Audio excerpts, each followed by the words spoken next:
It's more of a discussion now, and not so much by the book. So you can't totally rely on books, because books don't tell what is going to happen next in the market. The financial fallout and the changing economy. Find out how the education of our future economists and business leaders is also changing. This is What Matters.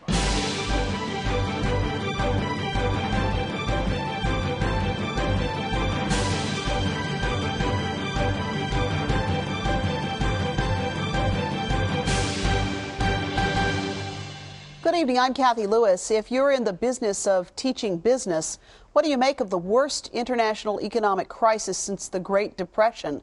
We'll put that question to the business deans of 4 area colleges and universities tonight.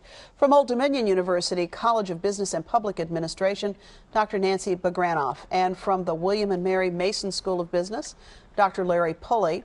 From Hampton University's School of Business, Dr. Sid Howard Cradle.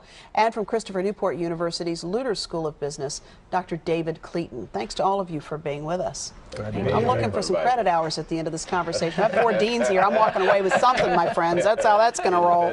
That's something, really. An hour, something. I'm really happy to have you all with us tonight, and it's kind of brave of you to do so, because I know that your business, the business of education, has to be looking pretty significantly at what's going on in this world economy that's changed so much. So as you think about the world economy, I want to ask each of you, as you've watched what's happened, particularly last fall and last winter, what were your thoughts as a dean of a school of business about it?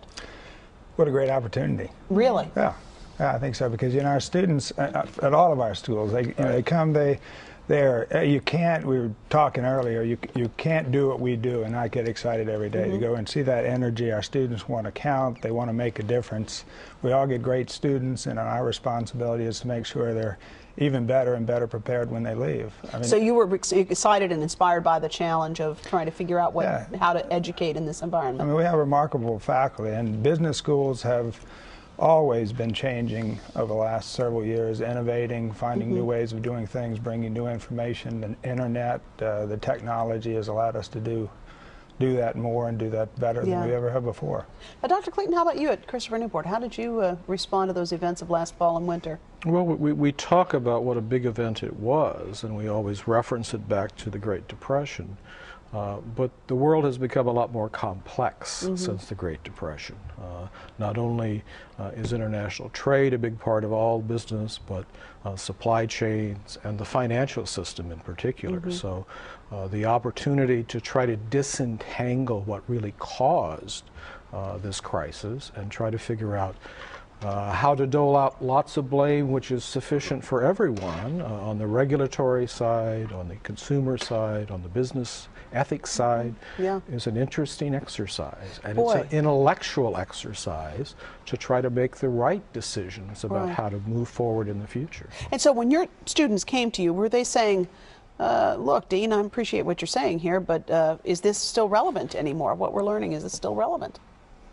Oh, I think so, because a lot of the problems arose because of people's misunderstanding or insufficient understanding of what their individual responsibilities were, what their regulatory responsibilities were, and on a personal basis, even how they should either take advantage or make the most of new innovative opportunities for their own personal finance, their housing finance. There are a lot of complex issues tied up in this. Dean Cradle, how about you? What was going on at Hampton? Well, we found it to be a very interesting teaching moment, because you have to, understand exactly what's going on in that market.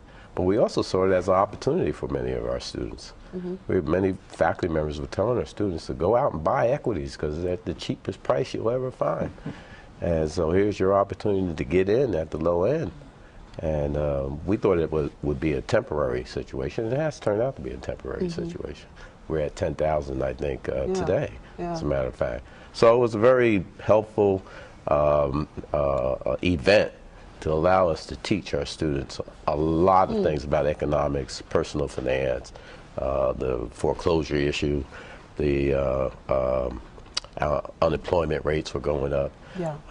And you were telling me before we came on that you really had a distinct look at this from an African-American student perspective. What did you mean by that? Well, what I meant by that is that in many cases the downfall was, or the meltdown, if you will, was in the equities market. And that didn't hit the African American community as intensely as it would, some of our wealthier citizens. And so as a result, we weren't hit with the equity decline. However, housing, that's a major issue. Unemployment, that's a major issue, especially in Detroit. Yeah, no question about that.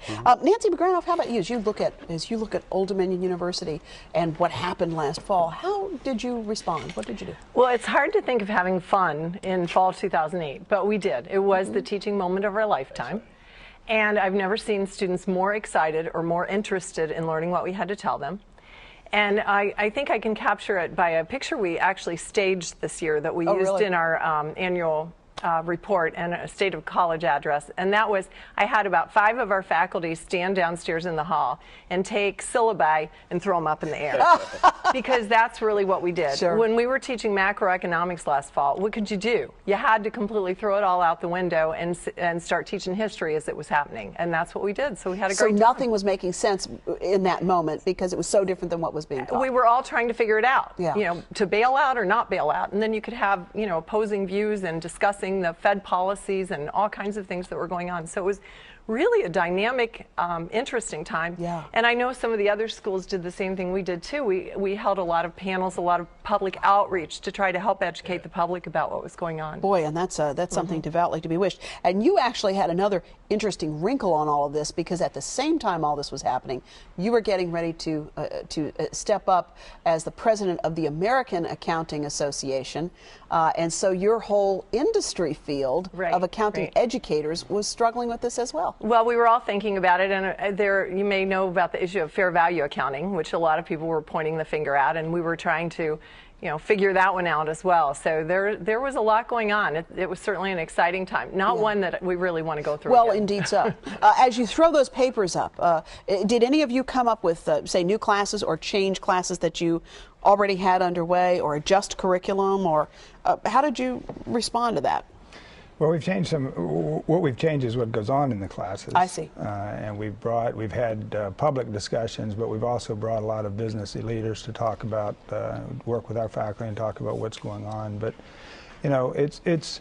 we have an environment where it's easy to bring in information like this. It's just another wonderful living case study that we get to put in front of our students. And, a big thing is we're now all government watchers. The government's more involved in business than ever before, and you may have wanted to go and work in financial services. Maybe you should look at financial regulation. I mean, there are always opportunities. I think there are opportunities there. Always opportunities for the nimble and attentive. Yes. And that's where we're training our students to be. The other piece of this that I think is so interesting has to do with ethics and the teaching of ethics, because it seems to me that as you looked at that meltdown, so many people said, what in the world has happened to business ethics?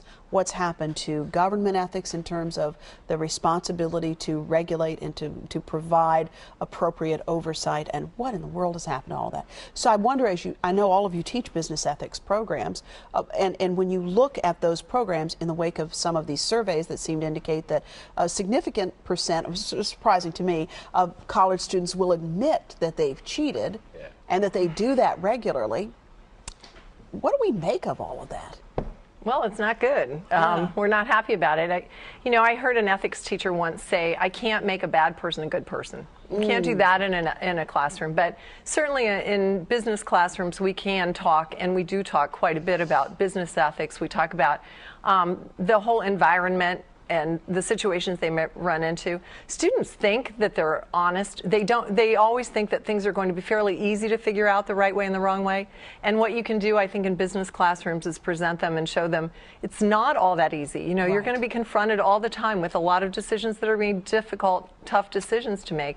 So I think we're all probably doing a little bit more in teaching ethics. We're also teaching more in corporate governance, which is something I think that's been called for as a result of this. And one thing we've done is we've started to we will be offering as part of our general education a course in financial literacy. And you may know Virginia's doing that in the high schools, and we will be offering that as part of Gen Ed as a follow-on at the college level, too. Yeah, and it looks like a number of colleges across the country are taking a look at that, having discovered in this process that people's personal financial knowledge was not as strong as they thought it might be. Are you finding that at Christopher Newport? Yes, I mean, there is a demand for in the general education program for students who are outside the business school to want to learn more about economic policy making, but also on the personal finance side, understanding the basics of risk management. They may not have a 401k. You mean it's not always going to go up forever and ever and ever, Dean? I can't believe that. But there are ways to think about innovations and way to change your approach to insurance and hedging and portfolio management that are really quite complex problems to solve, but the basics of risk management is something that can be taught in a personal finance course that really doesn't require a huge investment in prerequisites that students would have in the upper division business courses. So we are seeing that. We're also seeing that there's an interest in taking innovative business courses and applying it to the non-traditional business sector, the nonprofit sector, the social entrepreneurial sector. We've developed an innovative minor in social entrepreneurship in which we try to bring some of the best models for legal frameworks, for corporate governance, for marketing and advertising, and the ethical way to do those things to social entrepreneurs who might be dealing with building community music organizations, working with the SPCA. And they're certainly going to have more regulatory requirements in that regard. You all should be very proud of your students, I suspect, because we went out and talked with a couple of students just about how their own experience in the classroom has changed. Take a look. I had introduction to business management, and he taught us like stuff that wasn't in the book. As he said, our books haven't been updated to like the way the economy and how different methods they've been using now. It's more of a discussion now, and not so much by the book. The teachers will still focus on the basics and teaching us the fundamentals and all that, but you will see a lot more of the discussion revolving around some of the more current events and the economic turmoil that's happening right now. At the beginning of each classes, we will have 10 minutes of updates with what was going on recently, and we need to read a lot of news, and we're doing our own analysis, and we share of our own opinions in the class. A lot is more speculative, how things should be as opposed to how things are.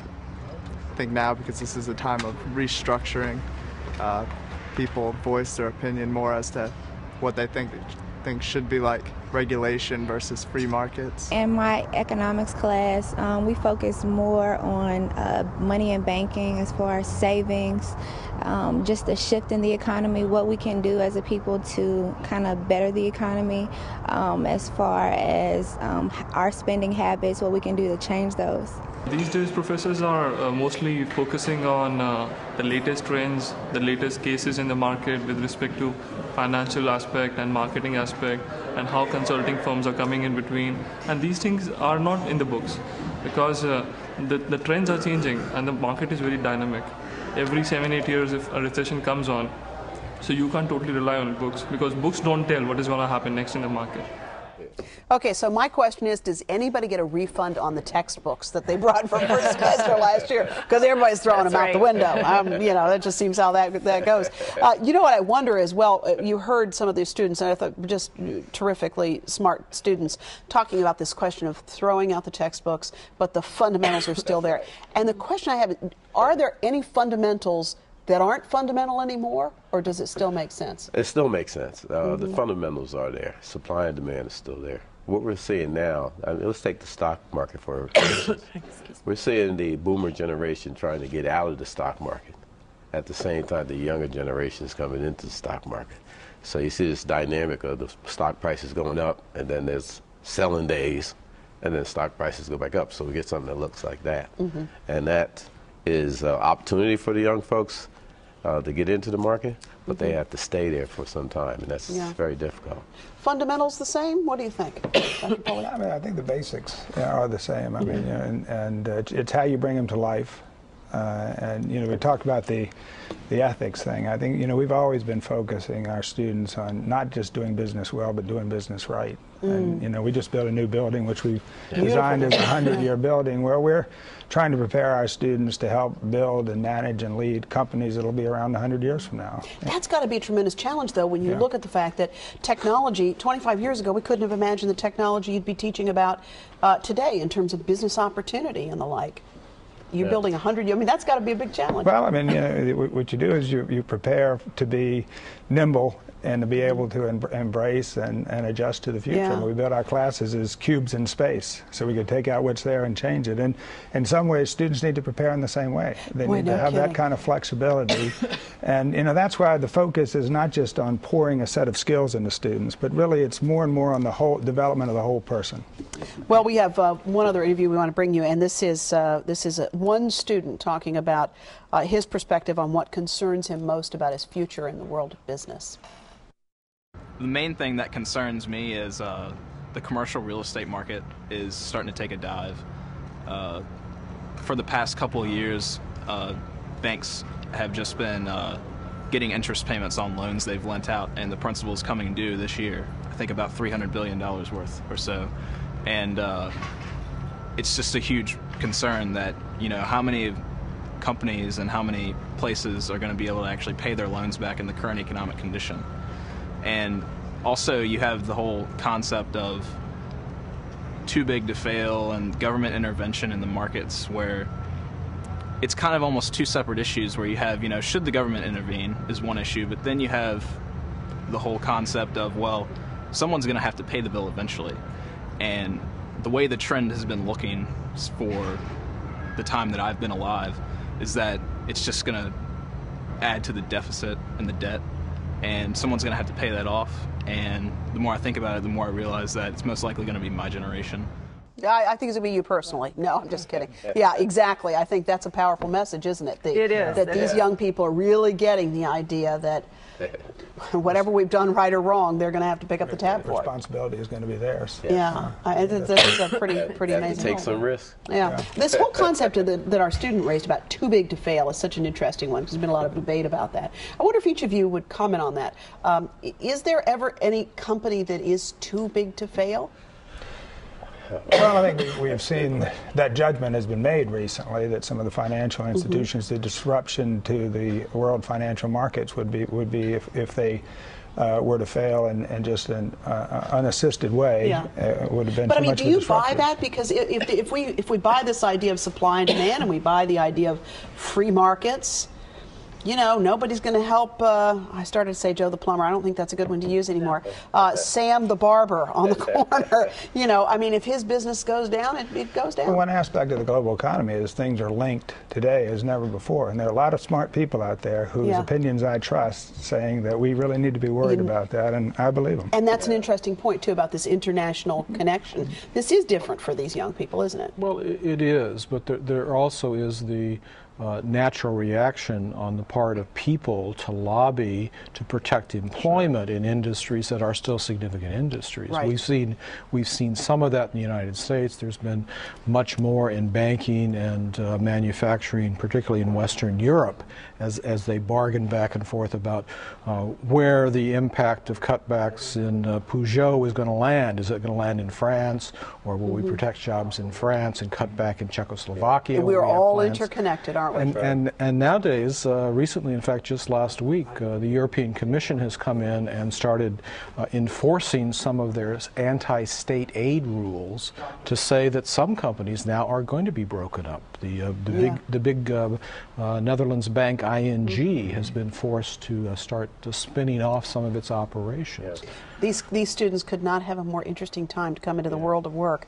I wonder, Nancy Bagranoff, you travel the world. We're speaking of the world. You're traveling the world this term as the President of the American Accounting Association. How are these issues playing out in terms of accounting education in other countries? What do you see? They're playing out the same all over the world, really. Really? The economy is so connected today.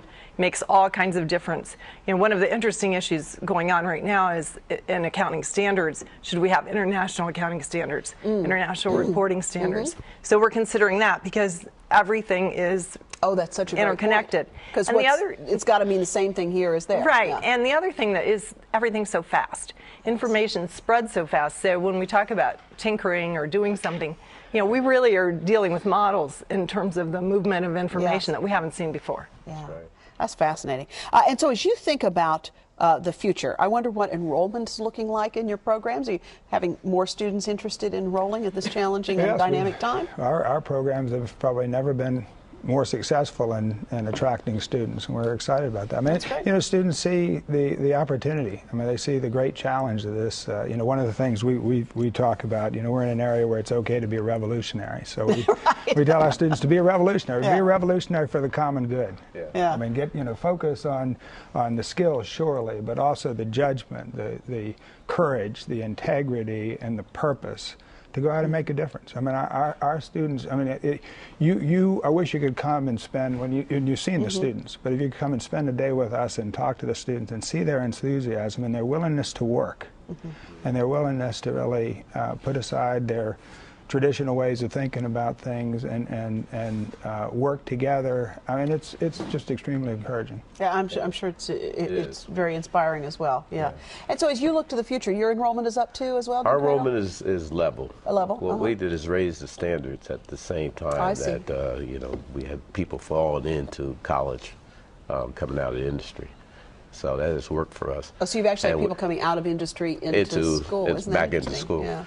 And we have a bright student, very level-headed, intelligence, and like you said, you should come on the campus and see. Yeah.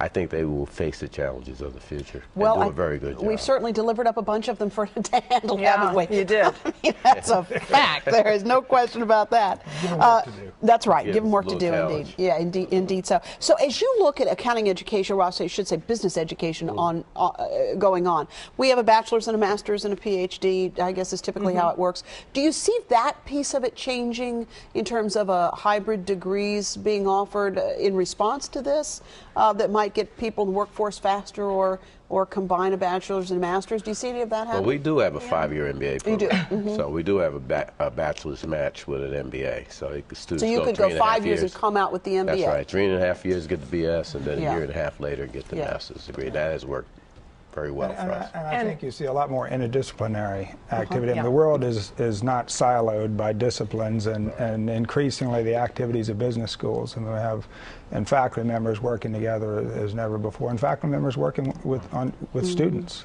on projects and with businesses. We really, I think, try to more liberally educate our students, not only in different business disciplines, but in working with teams and understanding comparative advantages of individuals and teams. Well, and certainly we've got only about a minute left, but internationally we know that business and government is going to increasingly. Well, they are, of course, we're a College of Business and Public Administration, which has been particularly fun. We're seeing the two sides go together more. And we're proposing a minor in public service, which we think a lot of our business students would like to take. But I think also in business education, we're thinking about professionalism and trying to help our students think about business as a profession. You know, it's more than just a job. It's really a profession with professional responsibilities and responsibilities to society. Well, I think we're fortunate to have all of you in the classroom. I know you're managing your departments, but you're also in the classroom as well. So I want to thank all of you for being with us, and we look forward to these continue. I love that all of you are doing these public forums too, because those of us who are sitting out there, we're not interested in getting a degree, but we sure want to know what's going on. So thanks to all of you for being with us tonight. Thank you very much. Thank you. And I'll be back in just a moment with a final thought.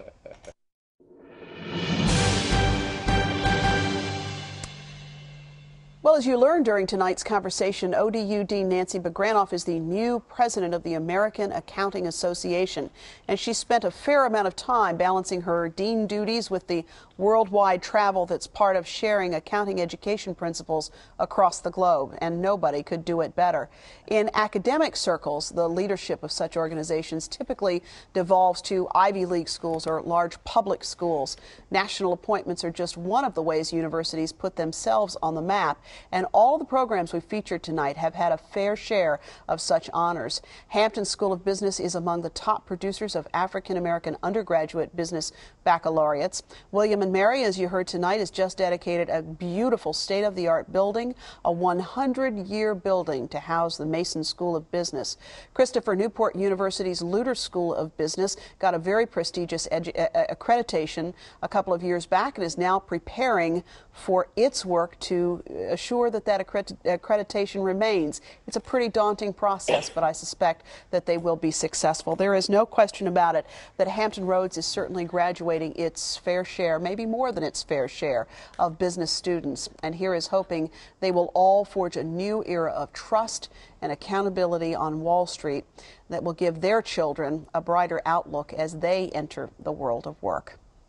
If you'd like to watch this program again, boy, it's so easy to do. And you know what? You don't need a textbook. You don't have to throw anything out the window. Just log on to our website, whatmatters.tv. You can download the video and the audio podcasts, and you can do that through iTunes. Don't forget as well on the radio dial, I hope that you will tune in for WHRV FM's Hearsay broadcast, and you can join that conversation live each weekday at noon. We always love to get new listeners for that program. Thanks for watching. I'm Kathy Lewis, and we'll see you next time for another look at what matters.